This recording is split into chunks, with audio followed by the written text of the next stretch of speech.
Fala gurizada, tudo bem? Sejam bem-vindos a mais um conteúdo aqui no canal e neste vídeo nós vamos falar sobre o avanço significativo de dois reforços em estágios diferentes. Um já bem encaminhado, mas ainda dependendo de um fator importante, e o outro com uma investida muito alta por parte da diretoria. Os detalhes, os valores, tudo que envolve essas duas negociações, esses dois possíveis reforços do Grêmio. E também vamos falar sobre a situação do nosso centroavante Bright White. Em nome de A Hora do Pastel, Crepe do Alemão e Matiello Corretora de Seguros, depois da vinheta.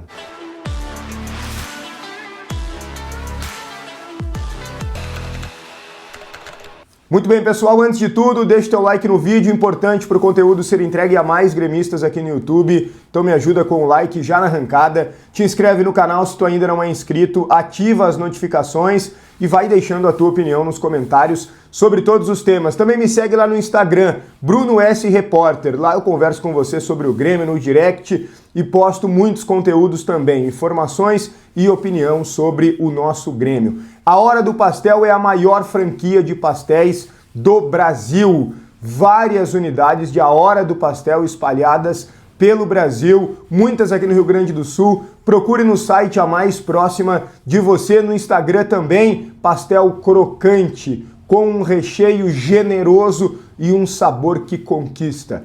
Irresistível, é o melhor. A Hora do Pastel, nada se compara, parceiro aqui do canal. Muito obrigado, A Hora do Pastel. Olha só, gente, vamos lá. O Bright White, nosso centroavante. Eu quero aqui muito rapidamente falar sobre ele, porque ele sim tem feito alguns gols, mas já acompanhei nas redes sociais alguns gremistas comparando ele com o Barcos. Será que vale esse comparativo? Em outro momento a gente chegou a falar brevemente sobre isso. Por que comparar com o Barcos? O Barcos tinha qualidade, foi um centroavante importante, tem uma carreira com um currículo bastante interessante, mas o Barcos, pelo menos na sua passagem pelo Grêmio, não costumava fazer gols em momentos importantes. Não costumava fazer gols decisivos. Esse também é o Bright White. O Bright White é uma vítima da fragilidade do time do Grêmio ou ele também é um jogador de uma régua apenas razoável? Eu quero a tua opinião sobre isso. Acho que o Bright White não é um espetacular centroavante. Em termos de qualidade, ele joga menos do que os dois últimos que a gente teve. O Soares, óbvio, e acho também inferior ao Diego Costa, mas eu acho ele um bom centroavante, tá? Vou ser bem sincero com vocês, um centroavante diferente, não é um centroavante de área. Eu sinto muita falta desse jogador, o Mano também, tanto é que já pediu, mas a diretoria parece não vai conseguir entregar. Mas o Bright White é um jogador de combinação, ou seja, é um jogador que exige mais do restante do time. Ele tem que trabalhar com o restante do time. E aí ele não tem parceria. O Grêmio passou um tempão sem ter um meia confiável, não se sabe se o Cristaldo vai continuar jogando bem como jogou nas últimas partidas. Os pontas não conseguiram se firmar também. O próprio Kiki Oliveira, que foi quem deu a melhor resposta, também oscilou. Eu acho que mais falta parceria, ele é mais vítima do que culpado. Mas eu quero a tua opinião aqui nos comentários. Vamos lá, outro ponto importante. O mais importante do vídeo. Dois reforços avançados, em estágios diferentes. E eu quero começar por aquele que está mais avançado, Kaique. É uma contratação muito próxima de ser efetivada, dentro de uma reviravolta de novo, porque ele já esteve muito próximo do Grêmio, o negócio recuou consideravelmente, parecia que não iria mais acontecer, chegou a estar perto do futebol árabe e agora está perto do Grêmio. O jogador quer vestir a camisa tricolor e o Juventude deu ok para uma nova negociação que não é muito diferente da primeira. O Grêmio estará pagando ao Juventude 5 milhões de reais, mais o empréstimo de 2 jogadores. Um deles é o Luan Cândido, o outro não será o João Lucas, não se sabe ainda exatamente qual, porque não há ainda a definição de qual é o segundo, por isso que não tem esse nome. O João Lucas não quis ir para o Juventude queria o João Lucas, o Grêmio queria mandar o João Lucas, mas o jogador bateu o pé, chegou em determinado momento a estar inclinado a aceitar, mas no fim das contas não topou.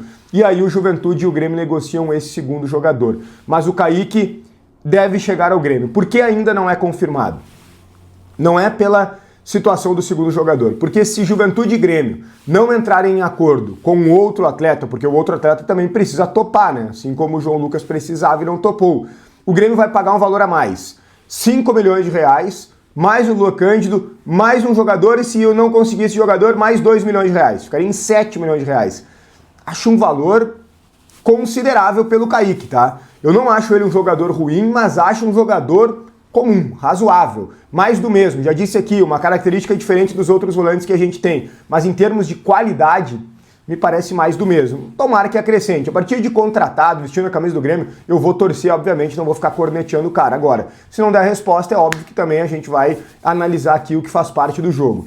Agora, o ponto é, o Kaique precisa aceitar a proposta do Grêmio. O Kaique quer jogar no Grêmio, como eu disse antes, mas precisam chegar num acordo financeiro, né? Não é assim, quero, mas quero por um salário que eu acho também justo. Grêmio e o staff do Kaique estão conversando nesse sentido. Não parece ser algo difícil de resolver, mas ainda não chegaram nesse denominador comum. O Kaique está próximo do Grêmio, mas por isso não está fechado ainda, porque falta o acerto com o atleta. Fechando com o atleta, o negócio será efetivado. Qual é o outro avanço? Eu avisei que não estava no mesmo estágio, mas houve um avanço considerável e pelo que escutei do ambiente do Grêmio, há um certo otimismo. Em relação ao Adrielson, a principal contratação da janela em termos financeiros. A proposta do Grêmio está na mesa do Lyon, 4,5 milhões de euros. O Lyon fez uma contraproposta que o Grêmio entende ser muito alta, não vai pagar isso. Podem chegar num denominador comum? Talvez, acho difícil, porque a distância ainda é considerável. O Grêmio até aumentaria a sua proposta, mas pouco, bem pouco pelo que me disseram. O Adrielson interessa a outros clubes, mas não fechou com ninguém. Talvez o Grêmio seja assim quem case a maior quantia. E aí, o clube do Lyon, o clube francês, que quer vender o Adrielson, tenha que vender o Adrielson para o Grêmio, mesmo não pegando o valor que imagina ser o justo, porque não vai ter uma proposta maior. O Adrielson está olhando para tudo isso com bons olhos. São vários clubes, várias tentativas, e ele está vendo qual é a melhor possibilidade, mas a todo momento deu sinal positivo para fechar com o Grêmio. Houve um avanço considerável nesse sentido, não está a ponto de fechar com o Adrielson, não, tem casas bem importantes ainda a serem superadas, como expliquei, mas há um otimismo que é muito importante também no ambiente do Grêmio para fechar com esse jogador. Tomara, vejo que seria um grande reforço para a nossa zaga titular absoluto do lado direito. Esse conteúdo também para Matiello, corretora de seguros e crédito alemão. Deixa o teu like no vídeo, te inscreve no canal, ativa as notificações, vai deixando a tua opinião nos comentários. Um grande abraço e até o próximo conteúdo.